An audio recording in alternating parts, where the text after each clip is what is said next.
just watch the signs. We just have to be able to see from the cameras, from the stage. So if you want to get crazy with the signs, just try to make your way to the sides and not in front of the cameras. Thank you.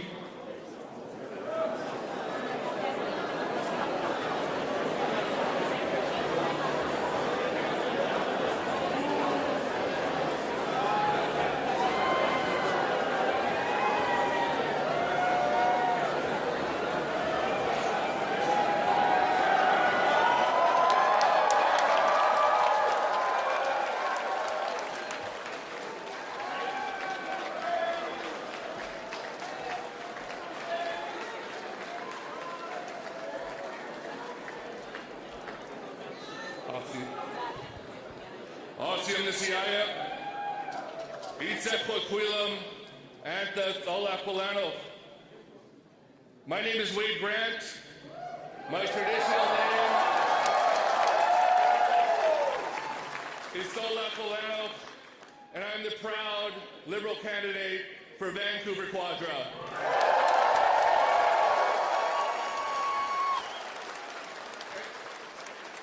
It's not lost on me that I'm standing not too far away from where my ancestors welcomed people for thousands of years. The mouth of the Fraser River, the shores of the Salish Sea. We've been doing that for generations. We welcomed Captain Narvaez, who was the first European explorer. We welcomed Gordon Hong, my grandfather, into Musqueam. He married my grandmother and had 4 beautiful children, including my father, Howard Grant.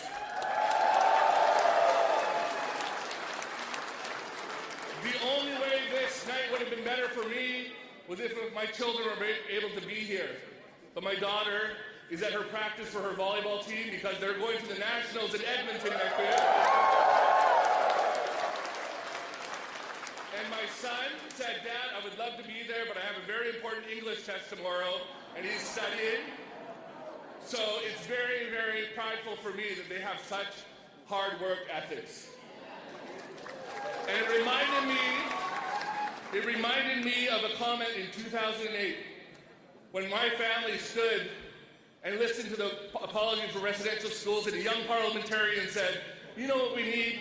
We need to instill the values of hard work in Indigenous people."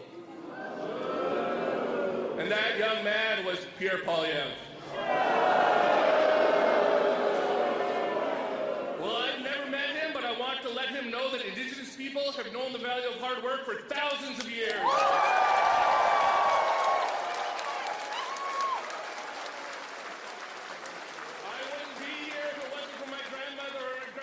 Standing here as the next MP of Vancouver Quadra without that hard work. And I know hard work when I see it, and that's why I'm so proud to stand with my fellow candidates and to stand with Mark Carney, because they're ready to work hard for each and every one of you. They want to ensure that we make Canada brighter, better, and we want to make sure Canada is strong. Thank you so much.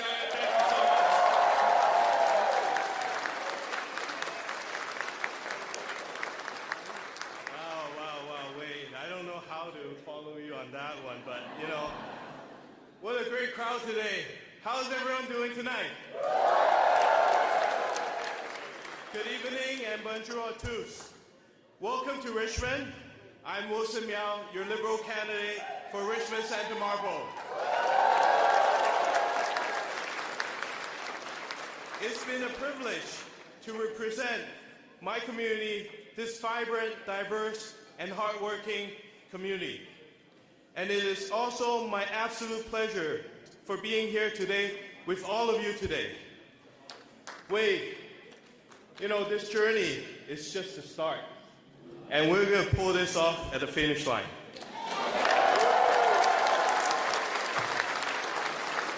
And I welcome all of you, including all my fellow BC candidates right behind us, to this beautiful riding of Richmond Santa Marble.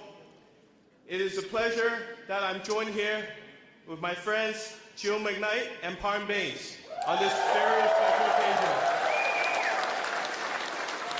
And now I'm going to pass it to Parm so he can do his part. Thank you.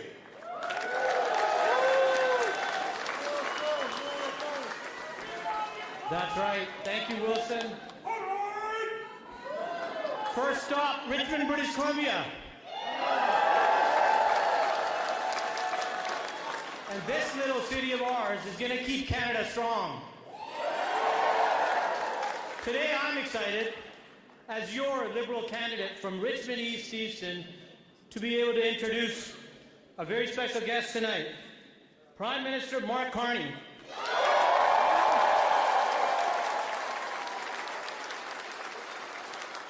An extraordinary leader whose experience spans the highest level of national and international finance, including his groundbreaking tenure serving as governor for 2 national banks in the G7. And this is why we're all here tonight, right? Because of his dedication towards economic resilience, climate leadership, unwavering commitment to stand up for Canada, this great nation. It's an important time. It's a challenging time. And Mark Carney will build a strong Canada. I'm going to hand it over to my colleague here from Delta, Jill McKnight.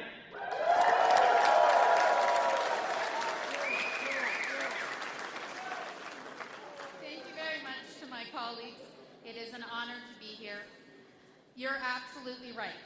Mark Carney's leadership personally inspired me to run for office, and I know that I'm not the only one in the room that feels the energy of this campaign.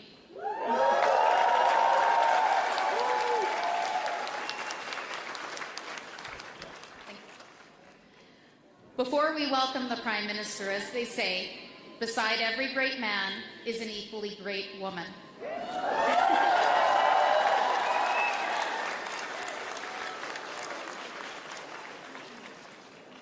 Diana Fox Carney is formidable in her own right.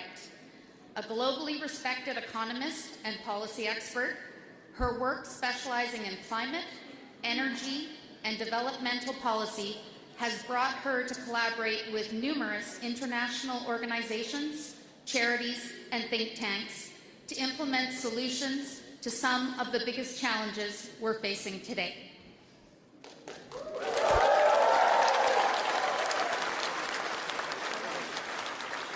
And without further ado, let's give a round of applause and welcome Madame Diana Fox Carney.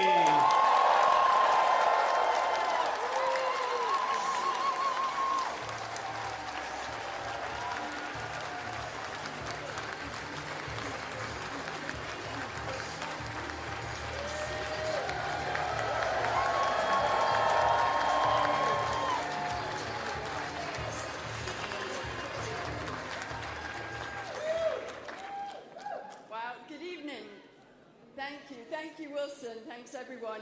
Thanks for coming tonight. I've seen you, from my room I could see you lining up, and I appreciate everyone spending time with us tonight. So, merci tout le monde.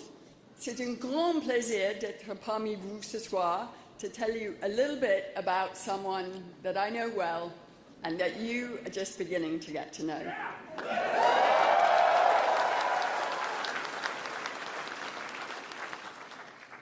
So I'm going to take you back a long time ago to our first date.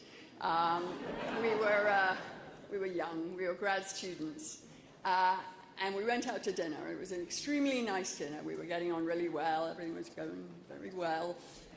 When Mark stopped the conversation and said, something I have to tell you. I'm committed to go back to Canada and to work in the public service.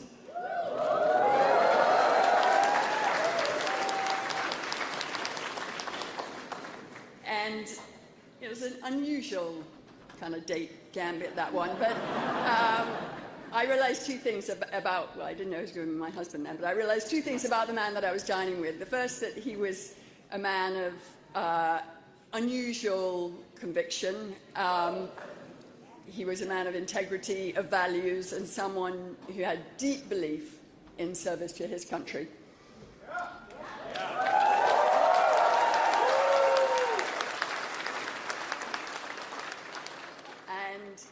second thing I realized, or I thought about, was perhaps he needed to work a little bit on that romantic side.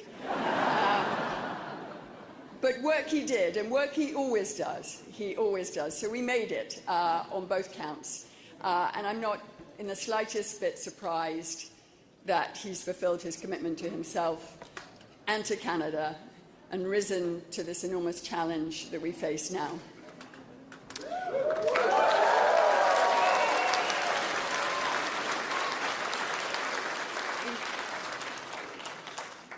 In fact, rising to a challenge is something of a defining characteristic for Mark. And faced with a challenge, he hits the ground running. He's adaptable, he's agile, and he draws on both an extraordinary memory and a breadth and depth of experience which really is second to none. And most of all, he's cool and calm under pressure.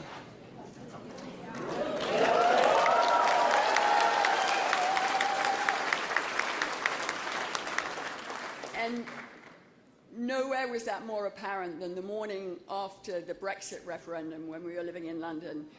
And as Governor of the Bank of England, he stood up and addressed the nation. And he was ready. He'd done the work. He knew what needed to be done to take the country through those difficult days. And no one else seemed to be in that position. And that's, I think, where we find ourselves today.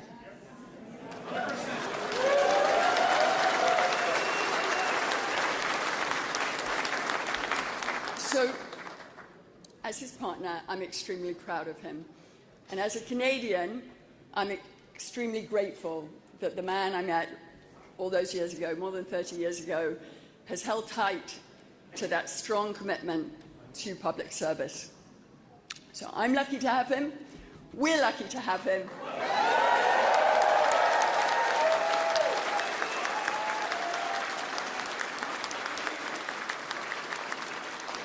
Without further ado, it's my pleasure to introduce my husband, your Liberal leader, and the Prime Minister who will make Canada strong. And Canada...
Slightly embarrassing. The whole sort of first date thing.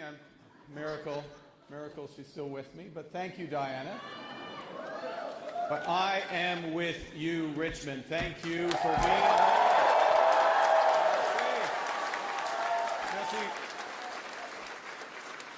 Thank you, Wade. Thank you, Jill. Thank you, Wilson. Thank you, Parm. Where are you, Parm? I see your... There he is. Thank all the amazing BC Liberal candidates that are here. Here, taking a precious hour. Yes, I am going to speak for an hour. Don't worry. It's not one of my answers in a press conference. It'll be shorter than that. It will. The press understand that. But these candidates for the Liberal Party, taking an hour out of knocking on doors, listening to your concerns, and getting ready to fight for British Columbia, fight for Canada.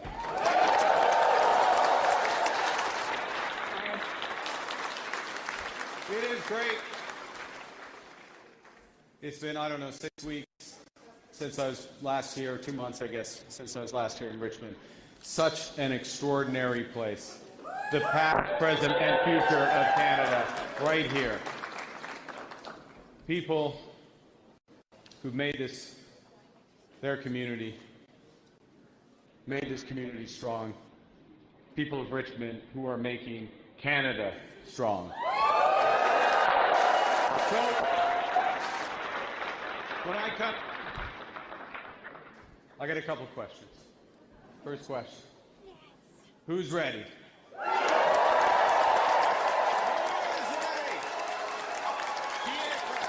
Who is ready to stand up for Canada with me? And who is ready to help the Liberal Party win the most consequential election in our lifetime? And we need you. We need every single one of you. Every minute between now and April 28th, because this is the most important election. And to put an exclamation mark on it, last week, once again, Donald Trump imposed massive tariffs on the world. This time, he skipped Canada. We got the best of a series of bad deals. But you can handle them. We can handle them. We are going to handle them. We can handle them. We can handle Donald Trump. That's what he misses, and I'm going to go into that. But there are 3 other sets of tariffs in place on auto, on steel and aluminum, and now they are threatening tariffs or announcing tariffs on softwood lumber. They are threatening our businesses, our workers, our families.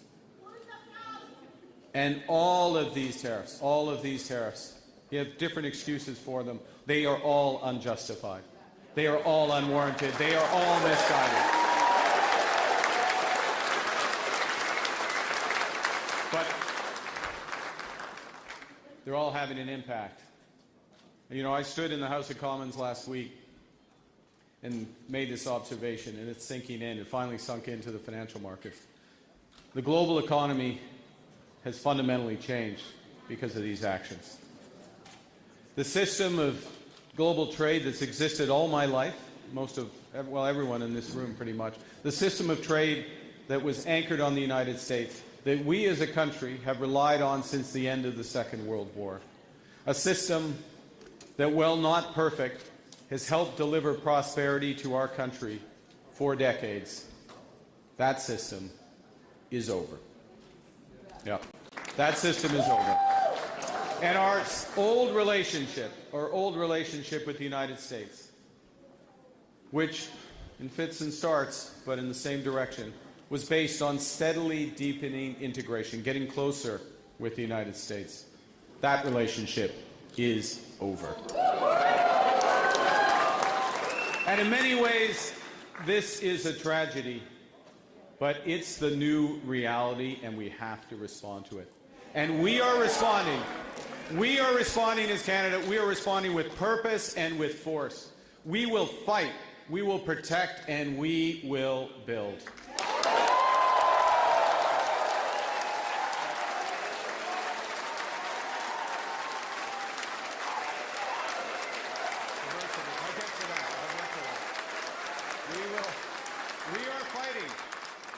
We are fighting these unjust American tariffs with counter tariffs of our own. And those tariffs will cause maximum harm in the United States and minimum impact here.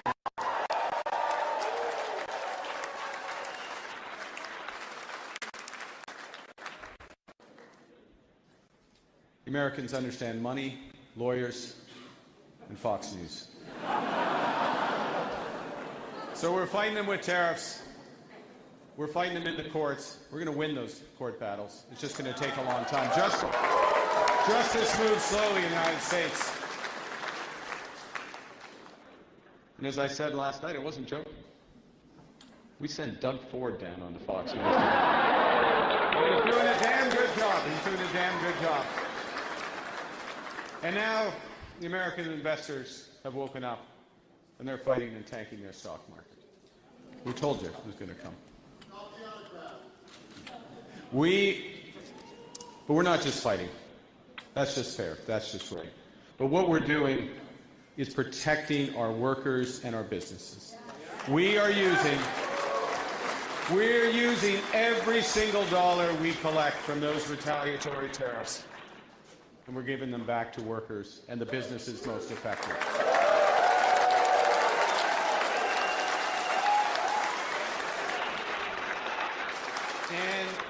And we are building.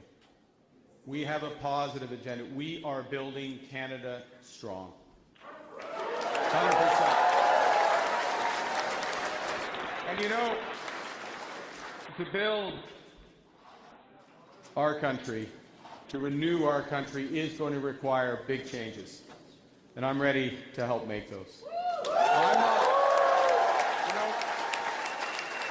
I got into this about 3 months ago, a little less than 3 months ago.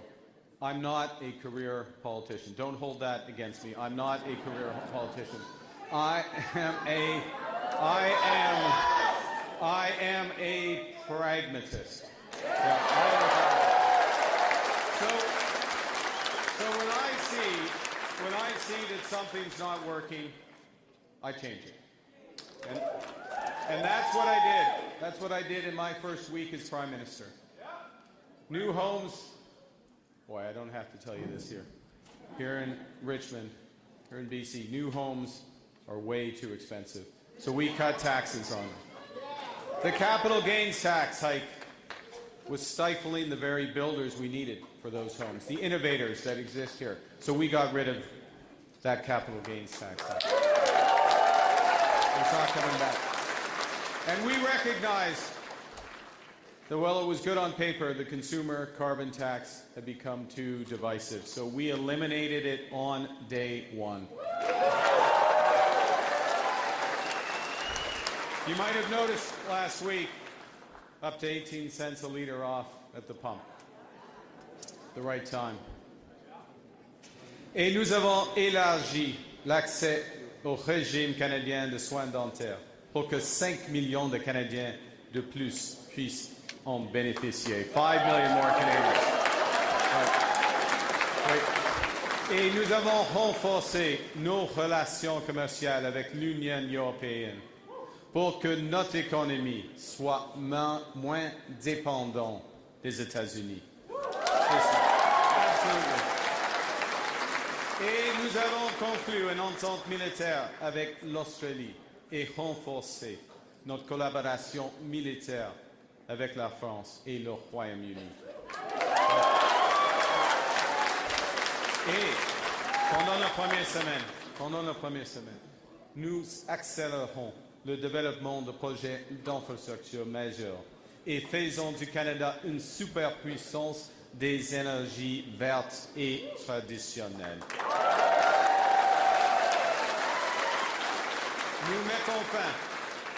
Nous mettons fin au dédoublement des réglementations. Because... Pardon? Oh, merci, OK. C'est sûr avec nous, OK.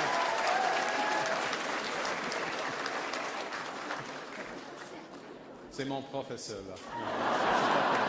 Merci. Au travail, au travail. Look, we need to do things as a country, and we can do this, but we need to do things that we thought were previously thought were impossible, at speeds we haven't seen in a generation. So what we're going to do is we're going to have one project, one review. We'll get out of the way. We know we need one Canadian economy, not 13.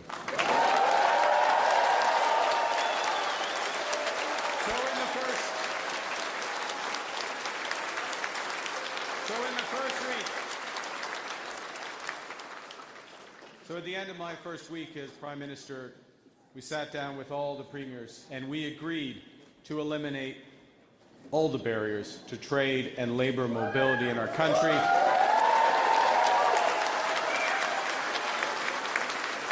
I thought to myself after that meeting, when's the last time the premiers agreed on anything?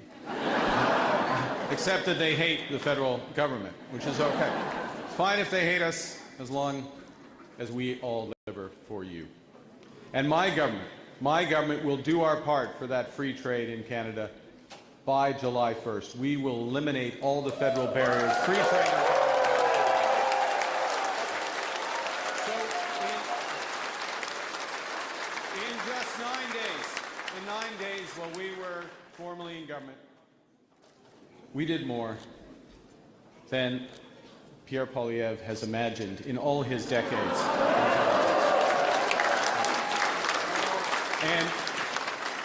And that's if he had an imagination and didn't just mimic Donald Trump. Then what we did. Then was time to begin our campaign. So on day one, we announced a middle-class tax cut, delivering savings of up to $825 per year for your family. We released a plan to build a stronger Canadian armed forces to keep our nation safe and our sovereignty intact.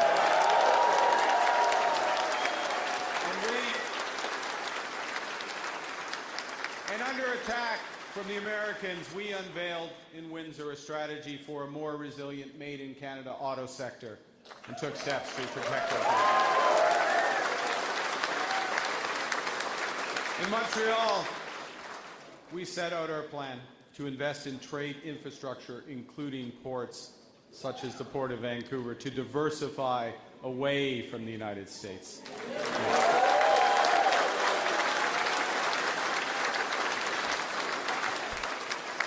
And because we're going to build Canada, we know we need a skilled workforce.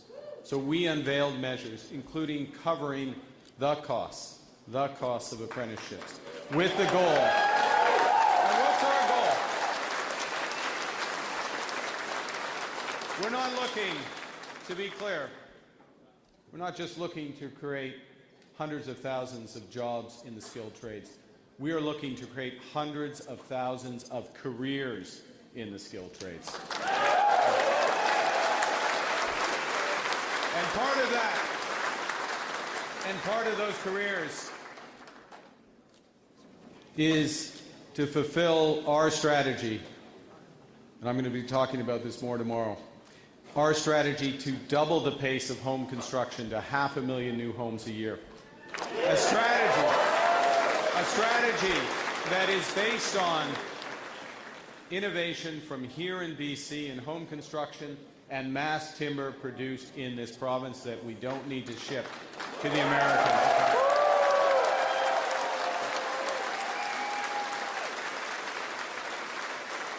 You know, I said we were focused on protecting. We did something else today.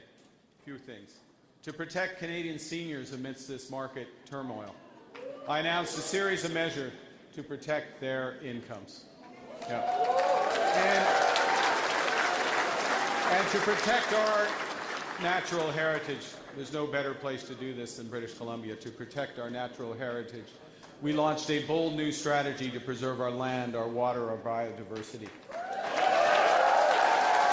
We are going to protect 30% of this great country, its land and its marine heritage by 2030.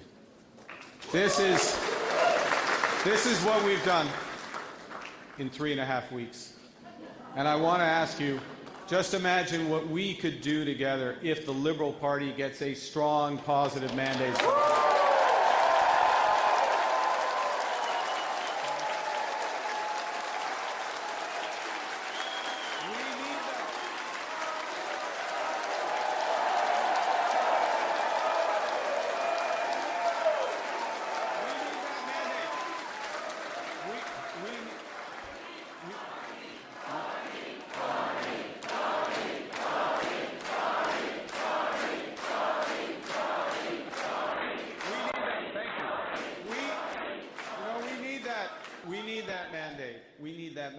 because we as a country are facing the most significant crisis of our lifetimes.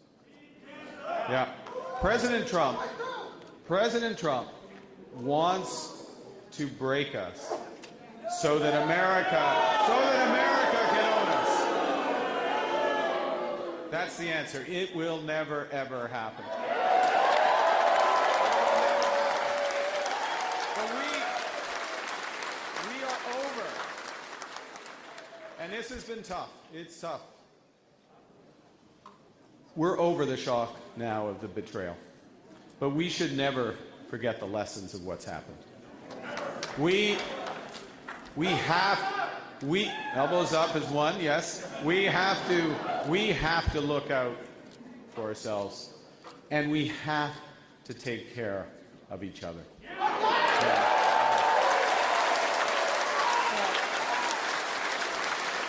And you know, there's some regret here because we didn't ask for this fight. We didn't ask for it. But Canadians are always ready when someone else drops the gloves.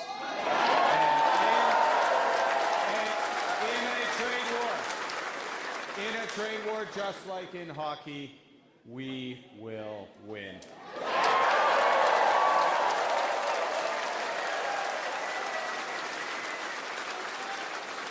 We will get stronger while they get weaker. Now, hockey has played a big part of my life, as many of yours. I'm not going to point out that there's an Oilers fan here.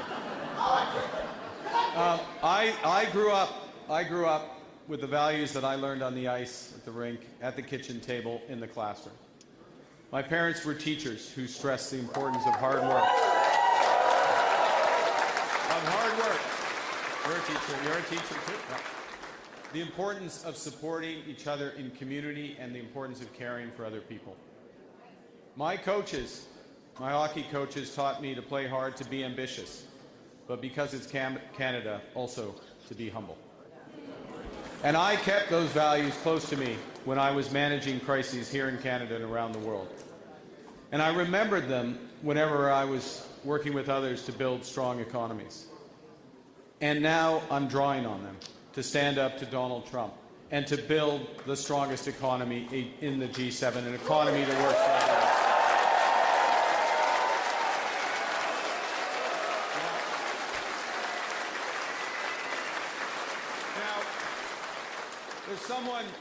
There's someone who doesn't get any of this, Pierre Poilievre, because I feel badly, but I have seen this movie before. Pierre Poilievre is that type of lifelong politician who worships at the altar of the free market despite never having actually worked in the private sector. And it's all so simple. It's all so simple. You have a reflex to cut and destroy. And so while President Trump's plan is to divide and conquer, Pierre Poilievre's plan is to divide and be conquered. And this politics of division, this is no time for divisive, angry politics. Negativity is not going to win a trade war. Negativity won't pay the rent or the mortgage. Negativity won't bring down the price of groceries. Negativity won't make Canada strong. And someone who believes that our great country is broken won't put Canada first. We will win. We will win this battle if we are strong and united. Nous pouvons nous disputer au sujet de la politique. Nous pouvons nous disputer à propos de hockey. On peut être même un fan des Oilers ici à Richmond. Il y en a un, il y en a deux. C'est un pays libre. Mais quand il s'agit du Canada, nous sommes tous du même côté. Choisissons d'être forts. Un Canada fort. Now, what do the Americans want? They want, that's right, they want our strength. They want our resources. They want our water. They want our land. They want our country. But that will not happen. And the reason it won't happen is because Canada is not America. Think about it. Think about it. America. America. America. America is a melting pot. Canada is a mosaic. We're all Canadians. And look at the diversity in this room. We're all Canadians with our own identity. In the United States, healthcare is a big business. In Canada, it is a right.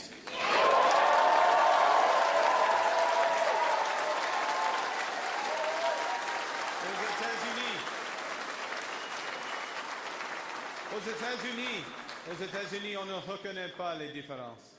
On ne reconnaît pas les peuples autochtones. Et il n'y aura jamais de droit pour la langue française. Les États-Unis ne sont pas le Canada. Et le Canada n'en fera jamais partie des États-Unis. Jamais.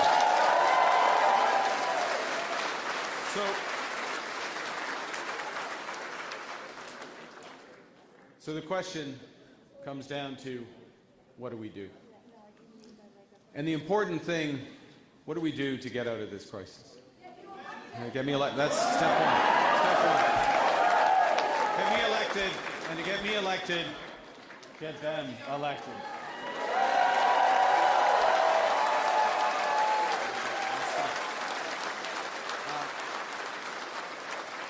When you're in a crisis, my experience, what you need to do is distinguish between what you can change and what you can't. And it's not really a big insight, but I don't think at 78 we can change Donald Trump.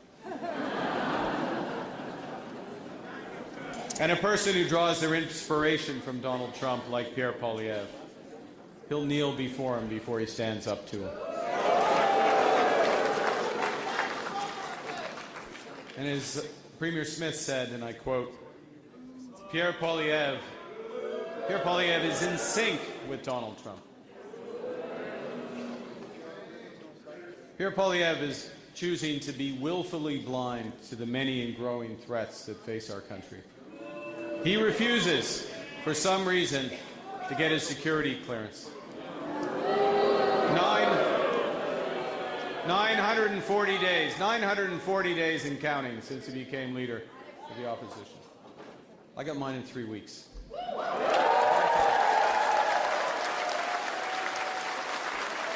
had to fill out a few forms, open the books, tell the truth. Wasn't tough. Pierre Poilievre, c'est la mauvaise personne au pire moment. Nous devons comprendre ce que nous pouvons et devons changer. Nous sommes maîtres chez nous. Nous pouvons contrôler notre destin économique. Now, we can control our economic destiny. We do it by building houses. We build it by becoming an energy superpower. We build it by building new trade corridors with reliable partners. And we build, and we're ready to build a coalition of like-minded countries who share our values. Because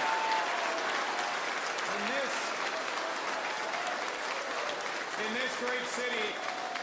this great city of Richmond, you embody this. We believe in international cooperation. We believe in the free and open exchange of goods and services and ideas. And if the United States no longer wants to lead, Canada will.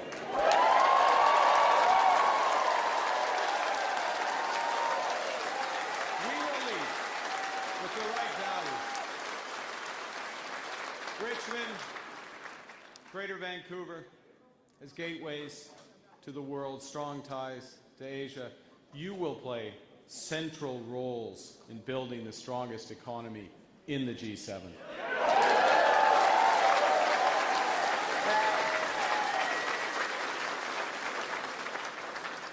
Before I finish, I just want to say a couple of words of why having a strong economy matters.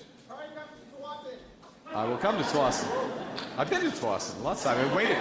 I've waited hours in Tsawwassen. It's all right. It's fun. It's a good, you know. We're gonna fix that. We're gonna fix that. I should have raised that with the Premier earlier today. That's no problem. No, you know, as Liberals, we're passionate about building a strong economy, but we're passionate not for its own sake. We're passionate about it because we care about people. We know that we are all in this together. We know that we are a community. Et c'est pourquoi notre gouvernement a créé des places en garderie à $10 par jour pour les familles canadiennes. That's why we created $10 a day daycare for young families struggling. Et c'est la raison pour laquelle nous avons créé le régime canadien de soins dentaires qui aide plus de 8 millions de Canadiens à avoir accès aux soins dont ils ont besoin. 8 million Canadians now access to dental care and to pharmacare. You know, I know that these times are unsettling. Big change always is. And a couple of weeks ago, I met a teacher, and she gave me some results of an assignment that she had asked of her 9- and 10-year-old students. And the question was a simple one: describe your dreams for Canada. And so some of those children wrote of a country free of poverty. Others, yeah, a lot of wisdom. Others dreamt of clean air and water. We responded today. Others, a place, a country where everyone enjoys equal rights, dignity, and respect.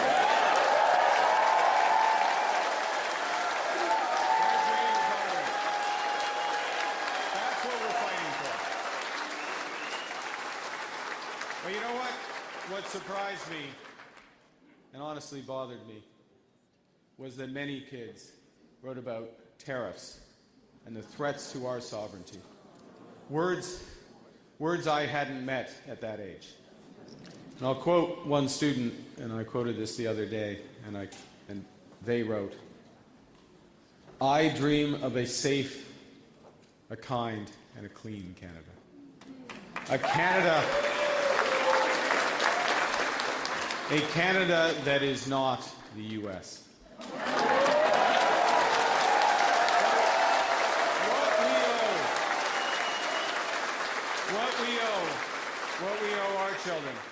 What we owe our children is the ability to dream about those positive futures: equal rights, clean air, water, dignity, respect. We owe them that they dream of that, not worrying about an economic crisis. We can give our children that future, the future they deserve. Not because we're perfect, but because we strive to be good.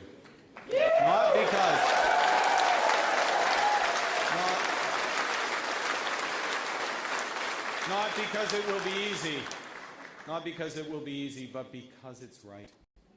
That's why we want it. We can give ourselves, as I said, far more than any foreign government, including the U.S., can ever take away. And that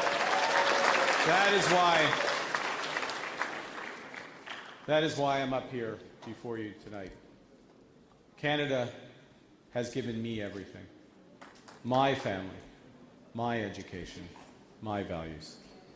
And in return, I'm ready to give my everything to Canada.